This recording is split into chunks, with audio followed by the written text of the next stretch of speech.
Good morning. The public issue YouTube channel देख रहे हैं। मैं हूं ताबिश शम्स। आज इस द पब्लिक इशू प्लेटफॉर्म के माध्यम से हम आपके लिए ये जो प्रोग्राम एक खास मुलाकात लेकर आए हैं, इसके अंदर आज हम एक खास शख्सियत एडवोकेट बसंत सिंह जी से आपकी मुलाकात करवाएंगे और उनसे विभिन्न प्रकार के जो सवाल जो युवा वकालत के क्षेत्र में अपना करियर बनाना चाहते हैं और वो सवाल जो देश और समाज को जानना है जरूरी, हम विभिन्न प्रकार के उनसे सवाल लेंगे। तो आज एडवोकेट बसंत सिंह जी दिल्ली हाईकोर्ट के अंदर वकील हैं और समाज सेवक भी हैं। इन्होंने अपने आस पास के सामाजिक कल्याण के उद्देश्य से समय समय के हिसाब से विभिन्न राजनीतिक पार्टियों से जुड़कर आसपास के सामाजिक कल्याण में भी अहम भागीदारी निभाई। तो बिना किसी देरी से हम अपने खास मेहमान से हम आपकी मुलाकात करवाएंगे। स्वागत है बसंत सर आपका हमारे खास channel the public issue channel पे। तो सबसे पहले सर आप अपने बारे में बताएं। जी, मेरा नाम बसंत कुमार सिंह है और मूलतः मैं बिहार के समस्तीपुर डिस्ट्रिक्ट से बिलोंग करता हूँ और दिल्ली में कानून की पढ़ाई भी यहीं हुई, फिर वकालत भी यहीं कर रहा हूँ और यहीं सबसे रह रहा हूँ और आप सबके बीच में हूँ। सर अगला क्वेश्चन हमारा ये है कि जैसा कि हम जानते हैं आपके पिताजी पहले पुलिस में थे, तो आपने ये वकालत की पढ़ाई का ऑप्शन क्यों चुना? ये वकालत की पढ़ाई जो है हमारे दादाजी से उनकी इच्छा होती थी कि बचपन से हमें कहते थे वकालत बहुत अच्छा प्रोफेशन है और वो जो स्वतंत्रता संग्राम था उसकी कहानियाँ सुनाया करते थे, महात्मा गांधी के बारे में, पंडित जवाहरलाल नेहरू के बारे में, सरदार वल्लभ भाई पटेल के बारे में और वो तमाम जितने स्वतंत्रता सेनानी थे वो सब अपने ज़माने के वकील थे, बैरिस्टर थे। तो इसलिए हमारे दादाजी बहुत प्रभावित थे इस प्रोफेशन से। तो बचपन से हमें कहा करते थे कि आप वकालत करना। तो ये माइंड में था और हमने दिल्ली यूनिवर्सिटी का जो एंट्रेंस टेस्ट होता है वो हमने दिया और हो गया, तो इस तरह से प्रोफेशन में आ गए। सर लेकिन इसके पीछे बताया जाता है कि जो वकालत है इसके अंदर कोर्ट के अंदर एक न्याय का मंदिर है जहाँ पे लोग ये जिज्ञासा लेकर जाते हैं कि हमें यहाँ पे न्याय मिलेगा, लेकिन वकीलों को हायर करके कई मुकदमे ऐसे देखे गए हैं जहाँ पे झूठ को सच और सच को झूठ बनाया जाता है। तो इसके ऊपर आपका क्या कहना है? देखिए, वकालत जो है एक बड़ा नोबल प्रोफेशन है और हमारा जो संविधान है, संविधान के जो 4 स्तंभ है उसमें एक स्तंभ है न्यायपालिका और अभी का जो वर्तमान परिस्थिति है उसमें आप देखेंगे कि न्यायपालिका का बड़ा अहम रोल रहा है। और ये कहना गलत होगा कि सच को झूठ और झूठ को सच साबित करते हैं। कोर्ट में न्याय दिलाया जाता है, कोर्ट में सबूत चाहिए होता है, चाहे कोई भी पक्ष हो। तो जो न्यायालय होता है वो सबूतों के आधार पे न्याय करती है। अब किसी किसी केस में ऐसा होता है कि सबूत के अभाव में मुलजिम छूट जाते हैं, तो उसके लिए कहीं ना कहीं जो पुलिस मशीनरी होती है वो जिम्मेदार होती है कि वो ठीक से इन्वेस्टिगेट नहीं कर पाते हैं और मुलजिम छूट जाते हैं। लेकिन ये नहीं कि वहाँ झूठ को सच और सच को झूठ साबित किया जाता है। मैं इससे सहमत हूँ। एक चीज़ और है एडवोकेट साहब की ये बताया कि एडवोकेट एक प्रोफेशन है और जब कोई व्यक्ति किसी एडवोकेट को हायर करता है तो एडवोकेट जो बात आप कहना चाहते हैं वो जो चीज़ आप कहना चाहते जो करना चाहते वही काम वकील करता है और वो जो लॉ की जो बॉडी लैंग्वेज है उसके दरमियान में करता है। तो इसके ऊपर आपका क्या कहना है? प्रोफेशन है ये और हमारे देश में कानून में इतनी विभिन्नताएं हैं, इसमें बहुत तरह के कानून हैं। तो आम लोगों के इसलिए बड़ा मुश्किल होता है कि वे खुद को डिफेंड कर पाएँ कोर्ट में। तो इसलिए वकील की तो ज़रूरत होती है। तो बिना वकील के कोर्ट में जो पेचीदगियाँ हैं उसको कोई आदमी खुद से नहीं कर सकता, इसलिए वकील की ज़रूरत तो होगी ही। एक चीज़ और हम अपने दर्शकों को बताना चाहते हैं, जैसे एडवोकेट साहब हैं, ये दिल्ली के जो सरकारी स्कूल हैं उसके अंदर बच्चों को करियर काउंसलिंग का भी प्रोग्राम क्लासेस देते हैं। तो ये विभिन्न स्कूलों में जब इनके पास समय होता है, ये जाकर बच्चों को गाइड करते हैं कि आप लॉ के सेक्टर में क्या क्या आपके लिए रास्ते आगे चल के खुलते हैं। तो मैं अपने चैनल के माध्यम से सर से ये जानना चाहता हूँ कि जो बच्चे लॉ के सेक्टर में वकील बनना चाहते हैं, चाहे जज बनना चाहते हैं, तो उनको शुरुआती दौर से किन विषयों का ख्याल रखना चाहिए और आगे जाके उनको किन प्रशिक्षण संस्थान का सहारा लेना चाहिए। देखिए, अभी का जो परिस्थिति है, जो हमारा देश काफ़ी तेज़ी से विकसित हो रहा है और बहुत बड़ी अर्थव्यवस्था है विश्व की। तो वर्तमान परिस्थिति में जो बिजनेस एक्टिविटी के बढ़ने के कारण और बहुत तरह की विदेशी कंपनियां के आने के बाद से वकालत का जो प्रोसेस, देखिए अभी के समय में दो तरह के कोर्सेज होते हैं। एक 5 इयर्स कोर्स होता है और 3 इयर्स कोर्स होता है। तो 5 इयर्स BA LLB कोर्स होता है, उसके लिए बच्चों को 12वीं के बाद ही ऑप्शन होता है। तो बच्चे अगर चाहें, जिनको एज ए करियर जिनको ऑप्ट करना है, तो वो अपनी तैयारी 11वीं 12वीं से ही शुरू कर सकते हैं। उसके लिए आपको लैंग्वेज, जैसे इंग्लिश लैंग्वेज है, उसकी पढ़ाई करें अच्छी तरीके से। उसके बाद जनरल नॉलेज और जो जनरल स्टडीज़ के सब्जेक्ट हैं, जैसे हिस्ट्री है, जोग्राफी है और जो सिविक्स है, कॉन्स्टिट्यूशंस के बहुत सारे प्रोविजंस बच्चों को पढ़ाए जाते हैं। उन विषयों पे अगर वो ध्यान दें और अच्छी से तैयारी करें, तो 12वीं के बाद क्लैट का एग्ज़ाम होता है, तो उसको अगर वो क्लियर करेंगे तो बहुत अच्छी अच्छी यूनिवर्सिटीज़ हैं जिसमें उनका डायरेक्ट एडमिशन हो जाएगा। नेशनल लॉ स्कूल्स हैं आज के डेट में, लगभग हर स्टेट में हैं। तो वहाँ बहुत अच्छी पढ़ाई होती है और उसके बाद उनके पास बहुत सारे करियर ऑप्शन होते हैं। इवन कैंपस सिलेक्शन होता है, बड़ी बड़ी कंपनियाँ आती है, कैंपस से उनको लाखों करोड़ों का पैकेज मिलता है। तो बहुत अच्छा करियर है। उसके बाद जो बच्चे 12वीं में अगर नहीं कर पाते हैं, तो आफ्टर ग्रेजुएशन 3 इयर्स कोर्स होता है। उसमें डिफरेंट यूनिवर्सिटीज़ है, जिसमें हमारा दिल्ली यूनिवर्सिटी है, बनारस यूनिवर्सिटी है, ये प्रीमियर यूनिवर्सिटीज़ हैं। यहाँ बहुत अच्छी पढ़ाई होती है कानून की और यहाँ से निकलने वाले लड़के बहुत अच्छा करते हैं। तो ये उनके पास दूसरा ऑप्शन है कि आफ्टर ग्रेजुएशन वो कर लें। सर, इसके अंदर एक क्वेश्चन हमारा आपसे ये है कि 10th के बाद बच्चे, उनके पास जैसे उनको लेना होता है, साइंस लेना होता है, कॉमर्स लेना होता है, आर्ट्स लेना होता है, तो बच्चे आफ्टर 10th के बाद क्या चुनें इसके लिए? और 10th से पहले किन, जैसा कि आपने बताया, तो किन किन सब्जेक्ट पे ज़्यादा ध्यान देते? देखो, ऐसा है, लॉ करने के लिए कोई भी कर सकता है, साइंस बैकग्राउंड का हो या आर्ट्स बैकग्राउंड का हो, वो कोई लिमिटेशन नहीं है कि आप कहाँ से हो। उसके लिए सिर्फ आपका 12th होना ज़रूरी है, जो 5 इयर्स कोर्स के लिए है, और 3 इयर्स कोर्स के लिए ग्रेजुएट होना ज़रूरी है। और रही बात सब्जेक्ट की, तो सब्जेक्ट मैंने आपको पहले भी बताया, जो लैंग्वेज है, इंग्लिश, हिंदी और आपके जो जनरल स्टडीज़ के सब्जेक्ट्स हैं उस पर ध्यान देना है। बाकी रीजनिंग वगैरह से भी क्वेश्चंस आते हैं, वो भी आपको थोड़ा तैयारी करनी पड़ती है। सर, एक सवाल है हमारा आपसे कि वकील और एडवोकेट और बैरिस्टर है, तो ये तीनों एक चीज़, लेकिन इनके अंदर अंतर क्या है? देखिए, ये अंतर तो बस सिर्फ कहने के लिए अंतर है।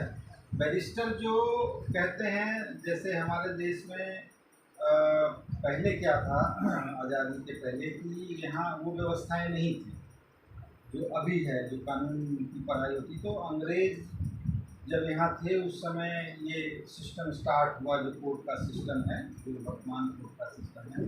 तो उसके लिए लोग इंग्लैंड जाते थे कानून की पढ़ाई करने के लिए, और वहाँ से जो लॉ की डिग्री मिलती है उसको बैरिस्टर बोलते हैं। तो जो लोग ब्रिटेन से लॉ करके आते हैं उसको बैरिस्टर कहते हैं। और बाकी जो यहाँ हैं, यहाँ से जो उन्होंने किया इंडिया में, वो एज ए एडवोकेट वो इन्वॉल्व होते हैं। बाकी होते सारे एडवोकेट ही हैं और वकील जो है एक उर्दू शब्द है, बाकी उसका इंग्लिश सर जैसा कि हम जानते हैं कि विभिन्न कोर्ट के अंदर अलग अलग, जैसे सुप्रीम कोर्ट है और हाई कोर्ट है और डिस्ट्रिक्ट कोर्ट है हमारा, और ट्रिब्यूनल कोर्ट है हमारे देश में, और फास्ट ट्रैक कोर्ट है, पब्लिक कोर्ट है जिसे हम लोक अदालत के नाम से जानते हैं। तो इसके अंदर अलग अलग वकील एडवोकेट काम करते हैं, एडवोकेट, सीनियर एडवोकेट और एडवोकेट ऑन रिपोर्ट। तो सर इनके कार्य क्या क्या होते हैं और ये कौन कौन से ये कोर्ट के अंदर केस लड़ सकते हैं? देखिए, हमारे यहाँ जो न्यायिक व्यवस्था है, जो न्यायालय की व्यवस्था है, सबसे अगर ऊपर चले तो सुप्रीम कोर्ट है, उसके बाद हाई कोर्ट है, उसके बाद नीचे लोअर कोर्ट है। लोअर कोर्ट में भी 2-3 हायरार्की होती है। तो जो एडवोकेट्स AOR होते हैं, जिसको आप AOR कहते हैं, एडवोकेट ऑन रिकॉर्ड, ये सुप्रीम कोर्ट में व्यवस्था है कि सुप्रीम कोर्ट एक एग्ज़ाम कंडक्ट कराती है एडवोकेट ऑन रिकॉर्ड की। उसमें जो एडवोकेट्स पास करते हैं तो वो एडवोकेट ऑन रिकॉर्ड होते हैं। जो भी फाइलिंग होती है सुप्रीम कोर्ट में उनके थ्रू ही होता है, क्योंकि हमारा देश बहुत बड़ा देश है, बहुत दूर दूर से यहाँ लोग आते हैं और बाहर से भी वकील आते हैं। मैं जैसे सपोज कीजिए कि बिहार से कोई एडवोकेट आ रहा है यहाँ की केस फाइल करने के लिए, और कोर्ट को और उस एडवोकेट के बीच में अगर कम्युनिकेट करना है तो बड़ा डिफ़िकल्ट होगा। यहाँ से वैसे आज के ज़माने में तो कम्युनिकेशन बहुत इजी हो गया है, लेकिन पहले के ज़माने में कम्युनिकेशन थोड़ा प्रॉब्लमेटिक था। उसके लिए व्यवस्था बनाई गई थी कि एडवोकेट ऑन रिकॉर्ड होगा, उसके थ्रू फाइलिंग होगी और एडवोकेट ऑन रिकॉर्ड कोर्ट के बीच में जो है कम्युनिकेशन होगा। तो किसी भी चीज़ के लिए फाइलिंग होगा, उनको कोई नोटिस देना है तो एडवोकेट ऑन रिकॉर्ड को होगा। बाकी कोर्ट के समय जो प्रेजेंट करना है आर्गूमेंट, वो कोई एडवोकेट कर सकता है। तो ये तो एडवोकेट ऑन रिकॉर्ड की व्यवस्था हुई। दूसरा होता है सीनियर एडवोकेट। सारे एडवोकेट सीनियर नहीं होते हैं, उसके लिए व्यवस्था दी हुई है कि सुप्रीम कोर्ट अपने लेवल पे जिसको लगता है अगर कोर्ट को कि ये कुछ एडवोकेट्स हैं जो आउटस्टैंडिंग परफॉर्मेंस है, जिनका जो नॉलेज है बहुत ज़्यादा है और जिनकी डिग्निटी बहुत अच्छी है, तो उनको सीनियर का डेजिग्नेशन मिलता है। एक उनके लिए जो ड्रेस कोड होता है उनका डिफरेंट होता है। तो ये व्यवस्था सुप्रीम कोर्ट में है और हाई कोर्ट में है। हाई कोर्ट और सुप्रीम कोर्ट ये उनको एक तरह से डेजिग्नेट करती है, तो वो सीनियर एडवोकेट बन जाता है। सर एक क्वेश्चन हमारा आपसे ये था कि कई बच्चों का सपना है कि हम सरकारी वकील बने, तो उसके लिए क्या प्रावधान है सर? देखिए, सरकारी वकील के लिए 2 तरह की व्यवस्थाएं हैं। एक तो जैसे मैंने आपको बताया हाई कोर्ट है, सुप्रीम कोर्ट है और लोअर कोर्ट। तो लोअर कोर्ट्स में जो सरकारी एडवोकेट होता है वो एक एग्ज़ाम होता है पब्लिक प्रोसिक्यूटर्स का। तो वो एग्ज़ाम करके जो एडवोकेट्स हैं वो एग्ज़ाम देते हैं, अगर वो पास हो गए तो वो पब्लिक प्रोसिक्यूटर बन जाएंगे। एक तरह से गवर्नमेंट जॉब होता है, परमानेंट जॉब। उसके बाद जो public prosecutor high court level पे हैं, वहाँ पे गवर्नमेंट की तरफ से स्टैंडिंग काउंसिल्स होते हैं जो नॉमिनेटेड होते हैं कुछ साल के लिए, वो सरकार की तरफ से केस लड़ते हैं। एक सर सवाल ये था कि हमारे समाज में कई ऐसे लोग हैं जो कोर्ट के अंदर प्राइवेट वकील करके और महंगे वकील करके मुकदमा लड़ने में सक्षम नहीं है। तो हमारी जो सरकार की व्यवस्था है कि सरकारी वकील भी हम ले सकते हैं, तो सर सरकारी वकील लेने का क्या तरीका होता है कोर्ट के अंदर? सरकारी वकील लेने के लिए अभी सारे न्यायालय में व्यवस्था दी गई है और हर कोर्ट में एक डिफरेंट डेस्क बना हुआ है। आप वहाँ जाके और रिक्वेस्ट करके और आप सरकारी वकील आप ले सकते हैं। वहाँ पैनल होते हैं एडवोकेट्स के जो आपके लिए फ्री ऑफ कॉस्ट काम करते हैं। जो लीगल सर्विसेज अथॉरिटी है वो उसको हर कोर्ट में एक पैनल बना के रखती है। उनका हर जगह ऑफिस होता है सारे कोर्ट में। जो सक्षम नहीं है वहाँ जाते हैं, फिर उनके ऊपर विचार करके लीगल सर्विसेज अथॉरिटी जो है वो उनको फ्री एडवोकेट्स मुहैया कराती है।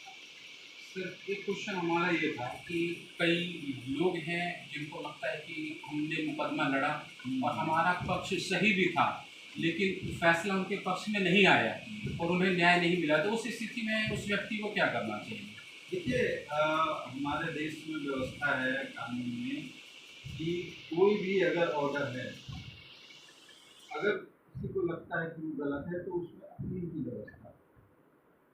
तो वो जो ऊपर की अदालत है वहाँ अपील कर सकता है। अगर वो नहीं है तो सुप्रीम कोर्ट के पास पावर होता है कि वो किसी भी ऑर्डर के खिलाफ वो अपील सुन सकती है। हाई कोर्ट को भी पावर होती है सुनने की, इनहेरेंट पावर, तो वो हाई कोर्ट जा सकता है, या अपील की व्यवस्था अगर उस ऑर्डर पे है तो अपील जा सकते हैं, या स्पेशल पिटीशन सुप्रीम कोर्ट जा सकते हैं। सर, जैसा कि हम जानते हैं कि आप एक समाज सेवक हैं और समाज के कल्याण के लिए आपने राजनीतिक पार्टियों को ज्वाइन किया और उनके साथ काम भी किया, तो सर क्या इसका उद्देश्य क्या रहा आपके पीछे की राजनीतिक पार्टियों से जुड़ने के पीछे? देखिए, राजनीतिक पार्टी तो जीवन में राजनीति का भी बड़ा महत्व है, और अच्छे लोग अगर राजनीति में नहीं आएंगे तो जो दूषित राजनीति है उसको कैसे दूर करें, क्योंकि अच्छे लोगों को आना ज़रूरी है। और जब अन्ना मूवमेंट हुआ तो उस समय हमें भी लगा कि हमें भी कुछ करना चाहिए, तो उसके बाद से मैं भी राजनीति में जुड़ गया।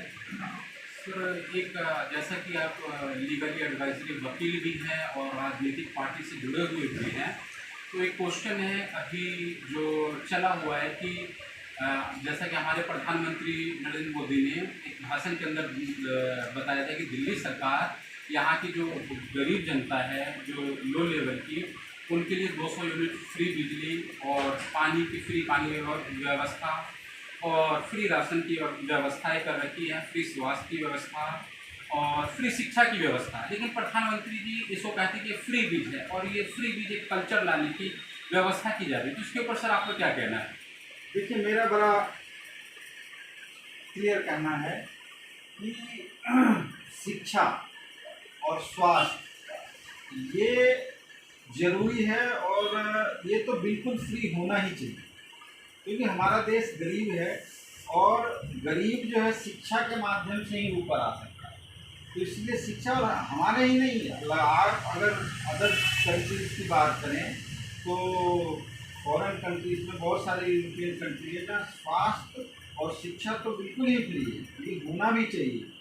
तो प्रधानमंत्री जी तो बस आप ये समझिए ये विशुद्ध राजनीति कर रहे हैं, उनको आम आदमी पार्टी से डर लग रहा है एक्चुअली, तो इस वजह से वो चाहते हैं कि आम आदमी पार्टी अपने एजेंडे में कामयाब है तो उनको कैसे रोकें, तो बस ये एक कहना है उनका। अदरवाइज आम आदमी पार्टी जो फ्री दे रही है, देखिए आपको फ्री दे क्या रही है, वो शिक्षा फ्री दे रही है, वो स्वास्थ्य फ्री दे रही है, और बिजली में सब्सिडी दे रही है। वो जो सब्सिडी मिल रहा है वो उन लोगों को मिल रहा है जो गरीब हैं, ये नहीं है कि सबको फ्री मिल रहा है। जो लोग एसी चला रहे हैं, जो लोग बड़े लोग हैं, जो पैसे वाले लोग हैं, उनको 200 यूनिट से जो ज़्यादा एक्सीड करता है उनको देना पड़ता है।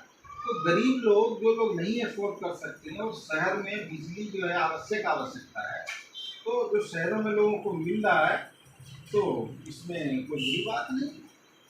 तो आपको कहीं ना कहीं ये लगता है कि एक राजनीतिकरण का, एक विशुद्ध राजनीति का एक वो मुद्दा बना दिया गया? ये बिल्कुल, ये अरविंद केजरीवाल से ये लोग घबरा रहे हैं, और जिस तरीके से आम आदमी पार्टी बढ़ी है और जो आम आदमी पार्टी का काम रहा है और जो लोगों के बीच इनका परसेप्शन बनता जा रहा है, दिल्ली के बाद पंजाब जीती और पंजाब के बाद जिस तरीके से गुजरात में लोगों का रिस्पांस मिल रहा है, तो जनता का वहाँ आकर्षण दिख रहा है पार्टी की तरफ से, उससे ये घबराए हुए हैं। तो मोदी जी देख रहे हैं कि अगर हमारे गढ़ में अरविंद केजरीवाल घुस गया अगर गुजरात में, और वहाँ अगर इन्होंने कुछ कमाल कर दिया तो हम तो गए, तो बस ये रोकने के लिए है ये, और कुछ भी नहीं, ये सुधरा नहीं। जैसे हम अपने दर्शकों को एक बात ये भी बताना चाहते हैं कि इकोनॉमिक का एक क्वेश्चन आता है कि मानव पूंजी क्या है, किसी देश की मानव पूंजी क्या होती है? तो किसी देश की जो मानव पूंजी होती है, शिक्षा, स्वास्थ्य, ये सबसे बड़ा मानव पूंजी होता है, क्योंकि जहाँ जब तक वहाँ के लोग शिक्षित नहीं होंगे तो वो देश विकसित नहीं हो सकता, डेवलप नहीं कर सकता। इसी तरह से जहाँ के लोग स्वस्थ नहीं रह सकते, वो भी देश डेवलप नहीं कर सकता। तो ये जो सरकारें जो हमें जो व्यवस्था दे रही है वो कोई अपनी तरफ से नहीं दे रही है। ये जो जनता है, देश की जनता, ये हर एक खाने पीने के सामान से लेकर जितनी ज़रूरत की सामान है सब पे वो टैक्स पे करती है। और सरकार को जब ये लगता है कि हमें टैक्स पे कर रही है और इस पैसे का सही इस्तेमाल होना चाहिए, तो ऐसे लोग जो समाज में सक्षम नहीं है, सरकार उनको कुछ सुविधाएं देती है। तो ये कोई फ्री रिच कल्चर नहीं है। और सर से हम एक आखिरी सवाल लेना चाहेंगे कि सर आप इस चैनल के माध्यम से हम देशवासियों को क्या संदेश देना चाहेंगे? देखिए, हमारा देश बहुत महान देश रहा है और हम आशा करते हैं कि आने वाले वर्षों में हमारा देश विश्व गुरु बने, ऐसी हम सबकी आकांक्षा है। और ये तभी संभव है जब हमारा 130 करोड़ जो हम भारतवासी हैं वो इकट्ठे रहें और मिलजुल कर सब लोग मिलकर प्रयास करें कि आने वाले समय में हमारा देश विश्व गुरु बने। यही जो है हमारी आप लोगों से कहना है। तो ये थे हमारे साथ बसंत एडवोकेट सिंह, इन्होंने हमारे सभी सवालों का जवाब बेबाकी से दिया। तो आशा करते हैं आपको ये हमारा वीडियो कैसा लगा, कमेंट सेक्शन में ज़रूर लिखें और लाइक करें, शेयर करें और हमारे चैनल को सब्सक्राइब करना ना भूलें। धन्यवाद।